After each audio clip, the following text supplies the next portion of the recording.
অনেকক্ষণের অপেক্ষা যার জন্য ছিল শান্তা দত্তকে ডেকে নিচ্ছি আমি স্টেজে। কলকাতা বিশ্ববিদ্যালয়ের উপাচার্য শান্তা দত্ত।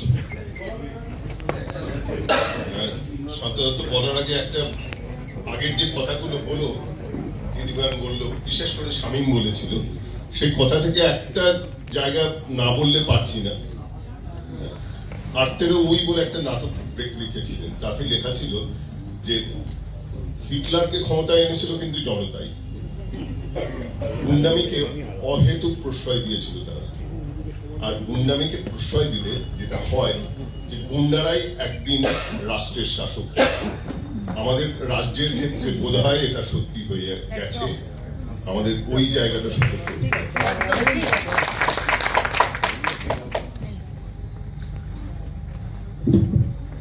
সবাইকে উষ্ণ অভিনন্দন জানাই। শোনা যাচ্ছে তো? আসলে কি বলি বলুন দেখি, সে বলাটা বহুদিন ধরে কাজ করছে না। হ্যাঁ, হ্যালো হ্যালো। আচ্ছা, আসলে বলার ব্যাপারটা তো বহুদিন ধরে চলছে ক্লাসরুমে, চলছে উপাচার্যর চেয়ার থেকে।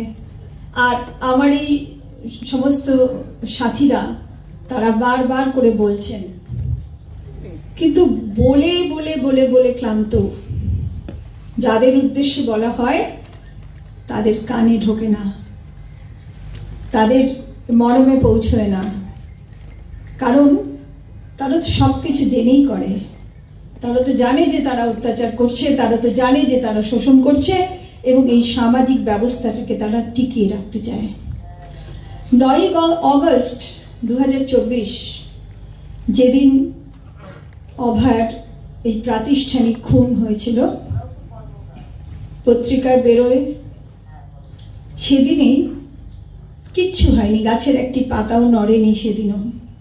সেদিনই আমি আমার বাড়িতে আমার ছেলের কাছে বলেছিলাম যে এই মৃত্যুটা কিন্তু এখানেই থামবে না, এই মৃত্যুর জল অনেক দূর গড়াবে।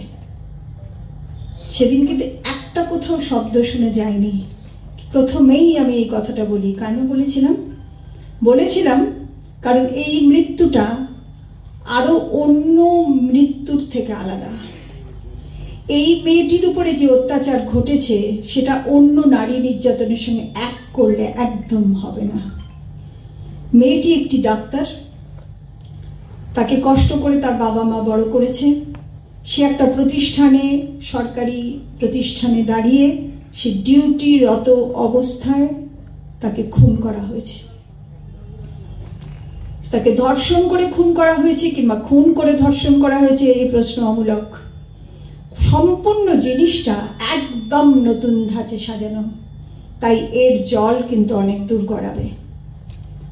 ঠিক তাই, তারপর ব্যাপক গণ আন্দোলন। সরকার তৎপরভাবে তার সমস্ত প্রমাণ মুছে দেওয়ার সব রকম প্রচেষ্টা সার্থকভাবে করে ফেলে। তার দেহ পুড়িয়ে ফেলে, তার বাবা মার হাতে দেয় না, তার সমস্ত অকুস্থলটাকে ভেঙে তছনছ করে দেয়। একটা সরকার যা যা করলে পরে একটা প্রাতিষ্ঠানিক খুনকে চাপা দেওয়া যায় তার সব কিছু করেছিল। আন্দোলন বাড়তে বাড়তে দেশ ছেড়ে দেশান্তর। এই কিছুদিন আগেও 130টা দেশের ইন্ডিয়ান ডায়াসপোরা, মানে যারা প্রবাসী বাঙালিরা আন্দোলন করেছে। ভোলেনি কেউ, অভয়াকে ভোলেনি, তার মৃত্যুর কারণটা কি সেটাও ভোলেনি কিন্তু কেউ। কারণটা কি ছিল? কারণটা ছিল এই মেয়েটি একটা দুর্নীতির প্রতিবাদ করেছিল। আসল কারণটা কিন্তু তাই। এটা ছোটখাটো সাধারণ নারী নির্যাতন একেবারেই নয়। এই মেয়েটি একটি প্রাতিষ্ঠানিক দুর্নীতির চূড়ান্ত বিরোধিতা করেছিল, এবং অল্প বয়স তো, তার এক্সপিরিয়েন্স বা অভিজ্ঞতা কম। সে তার কিছু কিছু কথা বা কিছু কিছু প্রমাণ সে জোগাড় করে তার কোনো বন্ধু বান্ধবের কাছে সেগুলো বলে ফেলেছিল। সাথে সাথে সিদ্ধান্ত হয়ে যায় তাকে সরাতে হবে, ব্যাস। তাহলে দুর্নীতি দুর্নীতিটাই কিন্তু আসল কারণ এই অভয়ের মৃত্যুর। সেই দুর্নীতি জল আজ সর্বত্র গড়াচ্ছে। আমরা দেখতে পাচ্ছি শিক্ষা, স্বাস্থ্য, মূল যে দুটো জায়গা মানুষের সব থেকে বেশি প্রয়োজনীয়, একটি মানুষকে বড় করে তোলার ক্ষেত্রে, বাঁচিয়ে রাখার ক্ষেত্রে, দুটোই কিন্তু এই দুর্নীতির চূড়ান্ত পাকের মধ্যে নিমজ্জিত হয়েছে। আমরা আজকাল টিভির পর্দায় দেখতে পাই, আমরা জানি যে সরকারি হাসপাতালগুলোতে সব থেকে ভালো ডাক্তাররা থাকেন। ভালো বলতে সব থেকে ডেডিকেটেড ডাক্তাররা, ছোট ডাক্তাররা, ইন্টার্নরা, হাউস স্টাফরা এবং যারা পিজিটি, এরা প্রাণ ঢেলে, আর বড় ডাক্তারবাবুরা তো আসেন, প্রাণ ঢেলে করেন রোগীদের জন্য। কিন্তু ডাক্তারবাবু তো ভালো করে প্রাণ ঢেলে একটা অপারেশন করলেন, কিন্তু তারপরে ভেজাল ওষুধে সে রোগীর প্রাণটা গেল। পশ্চিমবঙ্গ ফার্মাসিউটিক্যালস সরকারের একটি সংস্থা, ভেজাল ওষুধে সমস্ত এই চিকিৎসালয়গুলোকে একেবারে ভরিয়ে ফেলেছে। তার মানে এই যে চূড়ান্ত দুর্নীতি, নিজের লোককে বরাত পাইয়ে দেওয়া, যেভাবে হোক, চুনসুরকি বালিতে ভেজালের থেকেও ওষুধের ভেজাল মারাত্মক ক্ষতিকর, সেই ঘটনাগুলো ঘটিয়ে যাওয়া দিনের পর দিন, এই ধরনের আরো বেশ কিছু দুর্নীতির প্রতিবাদ করতে গিয়ে ও আজকে শহীদ হয়ে গিয়েছে। শহীদ শব্দটা আমি উচ্চারণ করলাম অভয়ের জন্য। আজকে এই হাজার বার যদি আমরা চিৎকার করে বলি অন্যায়, অপরাধ, হাজার বার যদি আমরা মিছিল করি, হাজার পাওয়ারের বাতি ফেলে অপরাধগুলোকে যদি দেখাই, তাহলেও কিন্তু কিচ্ছু হবে না, হচ্ছেও না।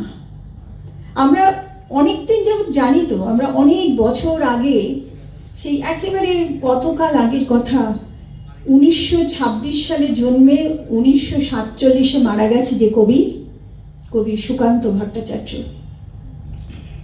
ক্ষয় রোগে, টিবি রোগে মারা গেছে। সেই ক্ষুধার্ত, অসুস্থ, অথচ অত্যন্ত বলিয়ান কবিকে কবেকাল আগে রেখেছিল যে এই বিশ্বকে শিশুর বাসযোগ্য করে যাব আমি।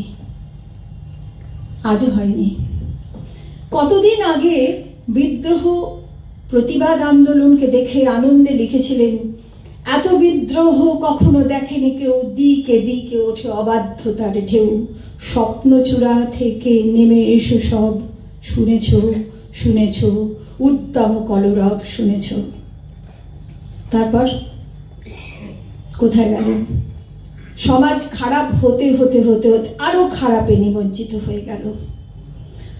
কবি নজরুল স্বাধীনতা উত্তরকালে লিখেছিলেন আমার কৈফিয়ত কবিতায় মারাত্মক একটা লাইন লেখা ছিল, স্বরাজ আনিতে পোড়া বার্তাকু এনেছি খাস।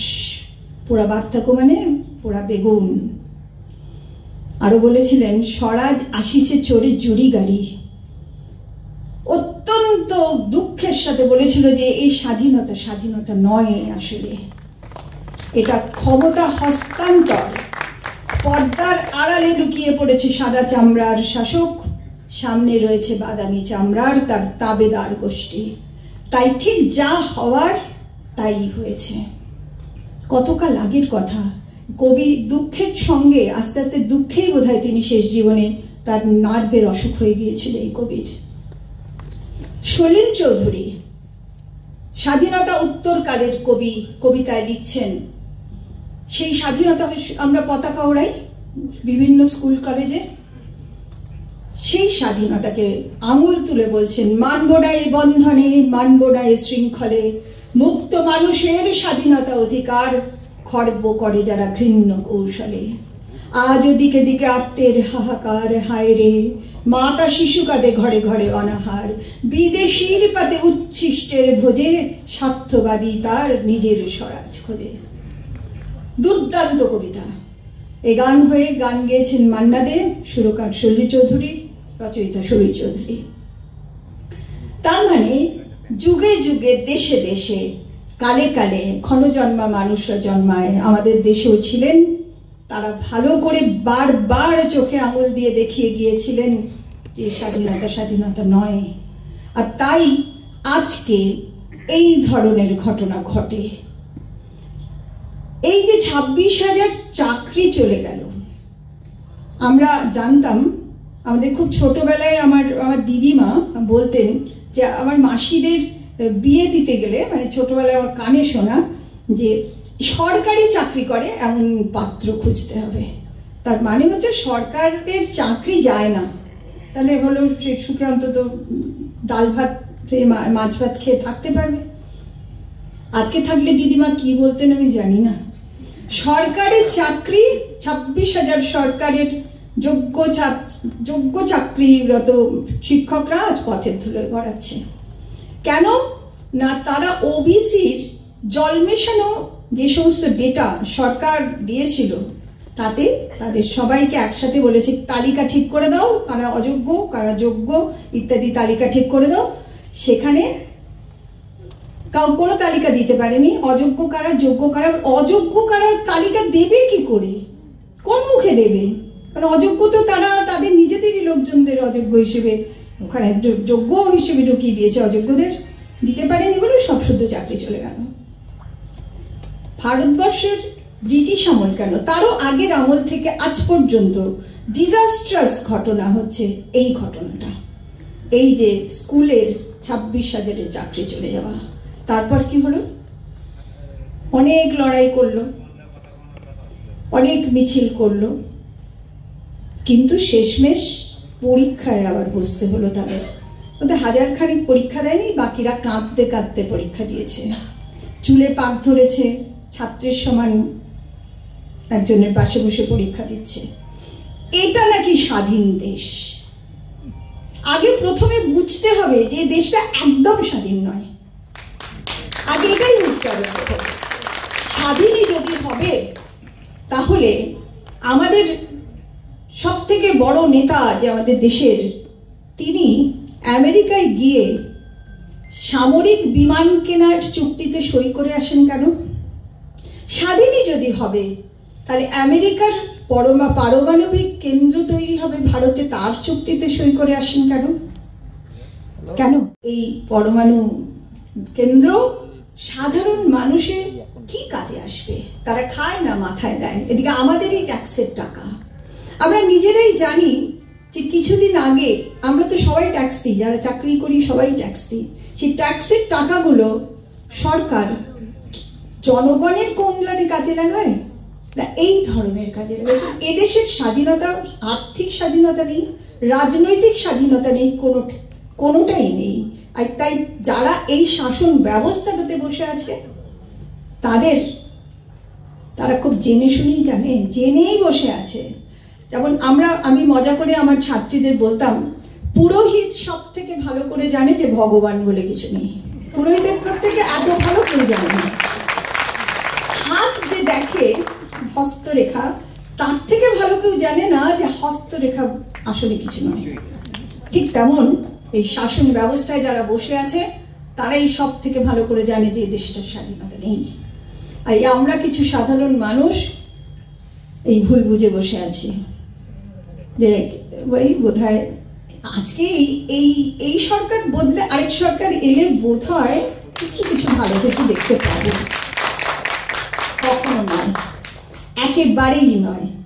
এই রাষ্ট্রযন্ত্রটাই তৈরি হয়েছে কিন্তু এই ব্যবস্থাটাকে টিকিয়ে রাখার জন্য, এটা বুঝতে হবে। কিন্তু একটু আগে একজন এর আগে বলেছেন, সেটাকে অন্য ভাষায় বলি, স্বামী বিবেকানন্দ, আমি তো শিক্ষাবিদ, তাই আমাকে শিক্ষকদের ভেতরে শিক্ষিত লোকের মধ্যে বলতে হয় বলে আমি বিদগ্ধ মানুষদের কোটেশন তুলে তুলে আনি যাতে তাদের মগজে ঢোকাতে পারে। কারণ তারা মহাপণ্ডিত লোক। পণ্ডিত মানে কি?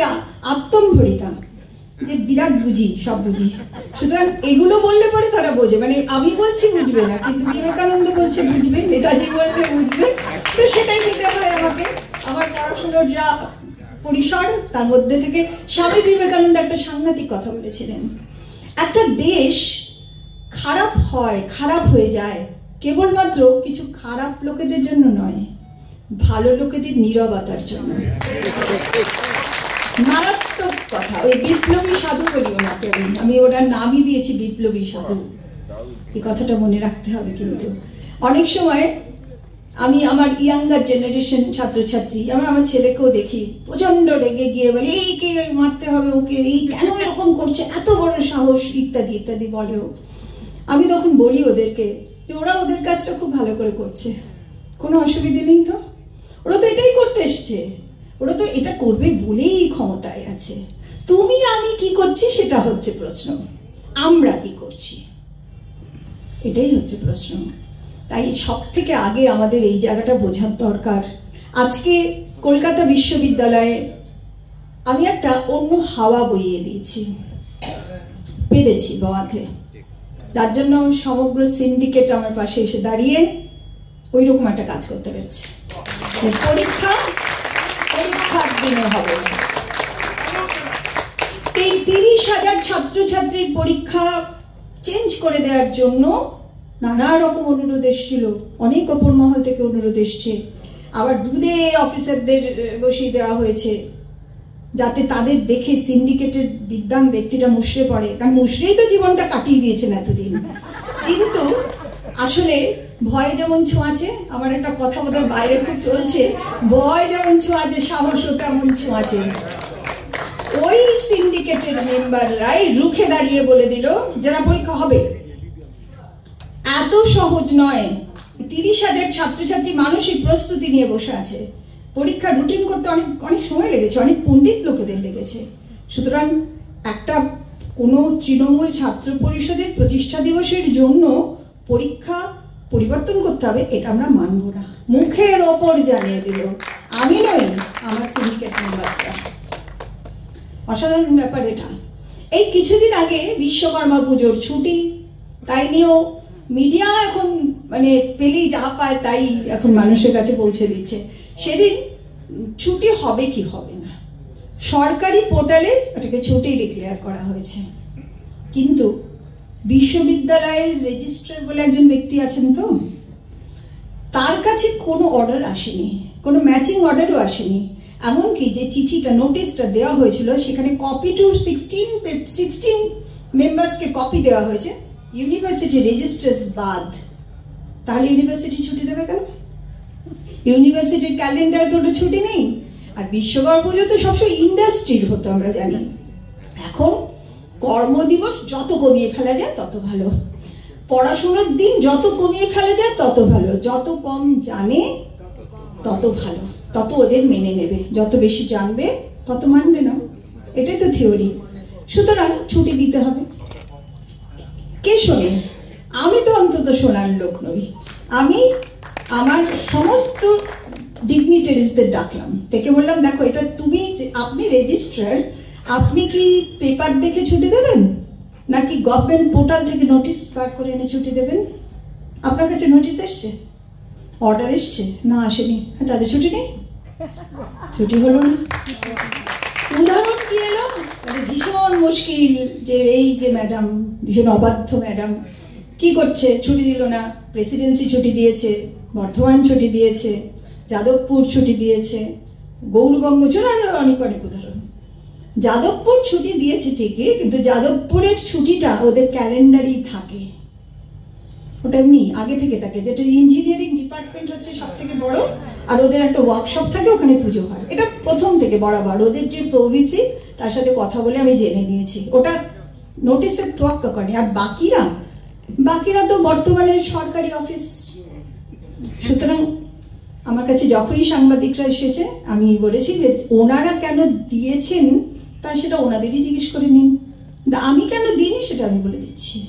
কারণ আমাদের ছুটি দিতে বলা হয়নি, কোথাও দেখাতে পারবে না ছুটি দিতে বলা হয়েছে।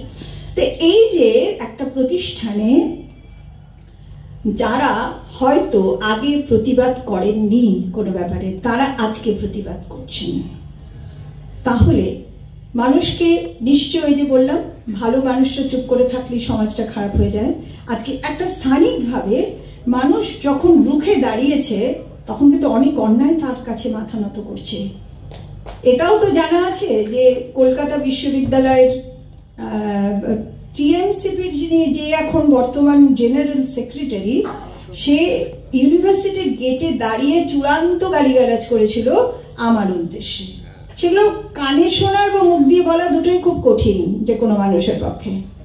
আমাকে যখন সাংবাদিকরা জিজ্ঞেস করলো যে ম্যাডাম তো চূড়ান্ত গালাগাল দিচ্ছে, আপনাকে শোনা যায় না কানে, আপনি কিছু করবেন না, ওকে কিছু শাস্তি দেবেন না? আমি বললাম আমি তো শুনিনি, এই তোমাদের কাছে শুনছি, যদি যখন শুনবো তখন ভাববো কি করব, এখন ভাবছি না ওই নিয়ে। একেবারে স্বাভাবিক গলায় একদম ভাবছেন না একদম ভাবছি না, ভাবছি তো বটেই। ভাবনার চূড়ান্ত রূপ পেল কি না 5 বছরের জন্য একেবারে বহিষ্কৃত হয়েছে কলকাতা বিশ্ববিদ্যালয়। এবং সেখানেও কিন্তু আমার সাথী হচ্ছে সেই সিন্ডিকেটের বিদগ্ধ মাস্টারমশাইরা, তারা সবাই ডিন, তারা হেড, তারা প্রিন্সিপাল, অনেক রকম মানুষ। তাহলে আর ওই যে আমাদের একজন মন্ত্রীমশাই, তার সম্পর্কে আমি বারবার আমার কাছে আসে যে নানা কথা, তা ওনার তো আমি মজা করে বলেছি যে ওনার তো পাখি অবসেশন আছে, উনি তো একবার টুনটুনি, একবার ময়না, তারপরে কি যেন একটা গিদ্নু মানে শকুন, তারপরে কাক বলে যাচ্ছেন, যা পারছে করছেন। তা আমি বলেছি যে আমি লাস্ট একটা এরা এসেছিল ক্যাম্পেইন কলিং মিডিয়া, ওদের আমি বলেছিলাম যে উনি নিচে নামলে আমি তো সেখানে নামবো না, আমি ওই নিচে নামবো না, আমি ঠিক যেখানে আছি সেখান থেকে কিন্তু কি বলতে হয় সেটা আমার জানা আছে। আমি বলেছিলাম যে উনি নাটক লেখেন, তো নাটক করেন, ডায়লগ বলেন, নানা ডায়লগ বলেন, আর ডায়লগ মানেই সব তো সত্য নয়, সব মিথ্যে ডায়লগ মানেই মিথ্যে, ওটাই প্র্যাকটিস হয়ে গেছে ওনার, তাই ওগুলোই বলে যাচ্ছেন। একজনকে শটান আপনি মিথ্যেবাদী বলা, আর একজনকে ঘুরিয়ে এই কথাটা বলার মধ্যে একটু ডিফারেন্স আছে, কিন্তু বলে ফেলা হয়েছে। তা এই যে ঘটনাগুলো, এই ঘটনাগুলো হচ্ছে একটা ছোট্ট স্থানিকভাবে একটা ঘটনা, তার মধ্যে আমি 90% সমর্থন নিয়ে রয়েছি, কিন্তু আমাকে বেশি দিন থাকতে দেবে না, নিশ্চয়ই থাকতে দেবে না, মানে বিদায় করতে পারলে ভালো। যত দুর্নীতির আখড়া ছিল সেগুলো বন্ধ করেছি আমি। তাতে বিশ্ববিদ্যালয়ের 90% মানুষ কিন্তু খুব ব্যথিত এবং দুঃখিত, মানে ম্যাডাম চলে যাবেন না তো, এই টাইপের একটা। কিন্তু সব থেকে বড় এই সাম্প্রতিক গণ আন্দোলন যদি কেউ করে থাকে তাহলে করেছো তোমরা, এই যে আসফাকুল্লা নাইয়া, তোমরা করেছো। এত বড় গণ আন্দোলন স্বাধীনতা উত্তরকালে সহজে দেখা যায়নি। এটা কোথায় না ছড়িয়েছিল, গৃহবধূরা পর্যন্ত বাড়ির বাইরে বেরিয়েছিলেন, প্রবাসী বাঙালিরা করেছেন, সবকিছু করেছে। অত্যন্ত আমি কি বলবো, অত্যন্ত সজাগ একটা নাগরিক আন্দোলন। কিন্তু ওই যে বললাম যে এরা নিশ্চিতভাবে বসে থাকে, যে জানে যে এগুলো হবে, ওইসব চলতেই থাকবে। এটা একটু বেশি হয়ে গেছে মাত্রাটা, তাই জন্য সাজা হচ্ছে, ডেকে ডেকে পুলিশকে দিয়ে ভয়টা দেখাচ্ছে। কিন্তু আমরা যেখানে আছি সেখানেই থাকবো, রাম গেলে রহিম আসবে, অসুবিধা কিছু নেই। এইটাই হচ্ছে মুশকিল। তাই প্রতিরোধ, প্রতিবাদ, আর তারপরে কিন্তু আরেকটা শব্দ আছে, প্রতিঘাত। এই প্রতিঘাতটা দরকার আছে আজ। এই যে বন্দুকের নল ক্ষমতার উৎস কথাটা বললে পরে না হঠাৎ কেউ আবার নকশাল স্ট্যাম্প দিয়ে দেবে। আমি বাবা কোনো রাজনৈতিক পার্টি করি না, কিন্তু বন্দুকের নল যে ক্ষমতার উৎস সেটা সব থেকে ভালো জানে শাসক, এর থেকে ভালো আর কেউ জানে না। শাসকদের প্রত্যেকটা ক্যাডারের হাতে বন্দুক, বোমা। তা কে জানে ভালো সেটা যে বন্দুক ক্ষমতার উৎস?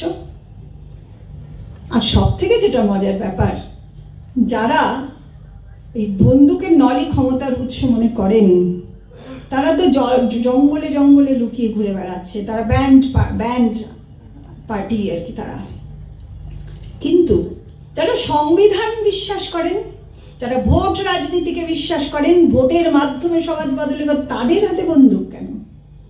তারা এত রক্ত ঝরাচ্ছে কেন? কে প্রশ্ন করবে তাদের?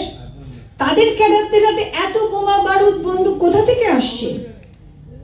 তার মানে বন্দুকের নল ক্ষমতার উৎস তো তারা মানছেন, কিচ্ছু করার নেই, অবশ্যই মানছেন। পুলিশ যখন যে কোনো ভালো কাজ করতে গেছে, রেড করছে, কোথাও ফুল নিয়ে যায় না তো হাতে, বন্দুক নিয়ে যায়। সুতরাং প্রতিঘাতের চিন্তাটা মাথায় রাখাটা দরকার। আজকে নেপালে একটা ঘটনা ঘটে গেছে, আমরা জানি, আমাদের প্রতিবেশী দেশ। আমি 2 মাস আগে নেপালে গেছিলাম, 1.5 থেকে 2 মাস আগে। কাঠমান্ডু শহরটা পাহাড় দিয়ে ঘেরা, একটা চমৎকার ঠান্ডা আমেজ, মানুষগুলোর সব কি ঠান্ডা। কখনো বুঝতে পারিনি তো যে তাদের ভেতরে এত বারুদ জমেছে, এত বড় প্রত্যাঘাত। তারা 4 দিনে ওই দুনিয়া কাঁপানো, 10 দিনের মতো দুনিয়া কাঁপানো 4 দিন করে ফেলেছে। তারা মেরে ধরে শাসকদের একবার বিদায় করে দিয়েছে। সাংঘাতিক ব্যাপার এটা, ভাবার বিষয় আছে। কিন্তু তাই নেপাল ছাড়াও আমাদের দেশেও কিন্তু প্রতিবাদ, প্রতিরোধ এবং প্রতিঘাতের প্রচুর আন্দোলনের ইতিহাস আছে। ছোটদের আমি বারবার বলতে চাই যে বইয়ের পাতা একটু উল্টে উল্টে দেখো, একটু পড়ার অভ্যেস তো ছোটদের একটু কম, টেক্সট বুক পড়ে, আর নাহলে ওই মিডিয়া, সোশ্যাল মিডিয়ায় যা যা আছে ওগুলো একটু পড়ে অভ্যস্ত আর কি। তা আমরা আবার বেশি বই টই পড়তাম। আমরা যদি ইতিহাসটা ধারাবাহিকতা লক্ষ্য করি, আমরা কি না দেখতে পাবো। নীল বিদ্রোহ, সন্ন্যাস বিদ্রোহ, নৌ বিদ্রোহ, কত বিদ্রোহের ইতিহাস, স্বদেশী আন্দোলনের বিদ্রোহ। সেখানে ওই যে জেন জি বলে নেপালে যে বাচ্চা বাচ্চা ছেলেদের একটা ক্যাটেগরি করা হয়েছে, তা সেই জেন জিদের নিয়েই কিন্তু মাস্টারদা সূর্য সেনের চিটাগাং আপরাইজিং, নিশ্চয়ই মনে আছে সবার। 13 থেকে শুরু করে 18 পর্যন্ত ছেলেরা অঙ্কের মাস্টারমশাইয়ের ক্লাসে অঙ্ক শিখতে শিখেছে দেশপ্রেম, শিখেছে প্রতিরোধ, শিখেছে প্রতিঘাত। তারা কি ধরনের লড়াই করেছিল ইতিহাসে স্থান করে নিয়েছে। প্রীতিলতা ওয়াদ্দেদার, এরা সবাই কিন্তু কেউ ফুল হাতে নিয়ে লড়াই করেনি। কারণ আমি যাদের বিরুদ্ধে লড়াই করব তারা নিশ্চিন্তে আছে যে এই গদিটা তাদের টিকিয়ে রাখার জন্য তারা একটা লেয়ারে রেখেছে পুলিশ, আরেকটা লেয়ারে রেখেছে তাদের লুম্পেন ক্যাটেগরি এবং কিছু বুদ্ধিজীবী লুম্পেন ক্যাটেগরি। সবার হাতে তারা নিশ্চিন্তে গোলা বারুদ তুলে দিয়েছে। কঠিন লড়াই, কিন্তু আগে বুঝতে হবে। নেপালের ছেলেরা যদি বুঝে থাকে, অল্প দিনে বুঝে, বেশ লম্বা নিশ্চয়ই নিজেদের মধ্যে কথা চালাচালি করেছিল ওই সোশ্যাল মিডিয়ায়, তার জন্যই সোশ্যাল মিডিয়াটা বন্ধ করেছিল নিশ্চিত। আমরা ভালো করে খবরগুলো তো পাচ্ছি না, যেটুকু পাচ্ছি নেপালে এখানে দারোয়ান আছে, এখানে ড্রাইভার আছেন, তাদের সঙ্গে কথা বলে বলে আমি বুঝেছি জিনিসটা, যে অফুরন্ত অসম্ভব দুর্নীতি আর সাংঘাতিক সম্পদের অসম বন্টন, যেটা আমাদের দেশে আমরা চোখের সামনে দেখছি। আমাদের দেশটা অনেক বড় তো, তাই কমপ্লেক্সিটি অনেক বেশি। এইখান থেকে কিন্তু তাদের এই প্রতিবাদ শুরু হয়। এই যে সংবিধানের কথা বলছিল আগের বক্তা, একদম ঠিক কথাগুলো বলেছে। কিন্তু সংবিধান যদি বাবা সাহেব আম্বেদকরের সংবিধানটা যদি আমরা একটু উল্টে পাল্টে পড়ি, প্রত্যেকটা বইয়ের পাতার প্রথম দিকে ছাপা আছে, টেক্সট বুকের, দেখা যাবে যে একদম উচিত কথাগুলো নাগরিক অধিকারের কথা উনি বলে গেছেন। উনি বলেছেন বাক স্বাধীনতার কথা, উনি বলেছেন প্রতিটি মানুষের নাগরিক অধিকারের কথা, জাতপাত সমস্ত কিছুর বিরুদ্ধে ওনার বক্তব্য। মিনিমাম যেটুকু মানুষের যা কিছু নাগরিক অধিকার তার পাওয়ার কথা উনি বলেছেন। আর সংবিধানকে শপথ করে যারা আজ ক্ষমতায় আছেন, আমি বলবো তারা সব থেকে বড় অসাংবিধানিক। তারাই সব থেকে বেশি সংবিধানকে অমান্য করছে। বরং উল্টো দিকে আজকে যারা প্রতিবাদ করছে, যারা ন্যায়কে প্রতিষ্ঠা করতেছে, তারাই সাংবিধানিক, তারাই সংবিধান মানছে। এটা বুঝতে হবে। কিন্তু আমার মনে পড়ে একটা কোথাও আমি পড়েছিলাম যে আমাদের বাবা সাহেব আম্বেদকর বলেছিলেন, খুব দুঃখ করে বলেছিলেন, অনেকদিন পর উনি বুঝতে পেরেছিলেন যে ওনার এই সংবিধানটা কিন্তু প্রয়োগ হবে না, কারণ ক্ষমতা হস্তান্তর হয়েছে, এটা প্রয়োগ হবে না। তখন উনি বলেছিলেন যে কোনোদিন যদি কেউ সুযোগ পায় এই সংবিধানটাকে পোড়াতে, তাহলে সবার আগে এগিয়ে যাব আমি স্বয়ং। কি সাংঘাতিক দুঃখের সঙ্গে এই কথাটা উনি বলেছিলেন। মারাত্মক কথা কিন্তু এটা। উনি নিজে ফিল করেছিলেন যে এই সংবিধানটা প্রয়োগ হচ্ছে না।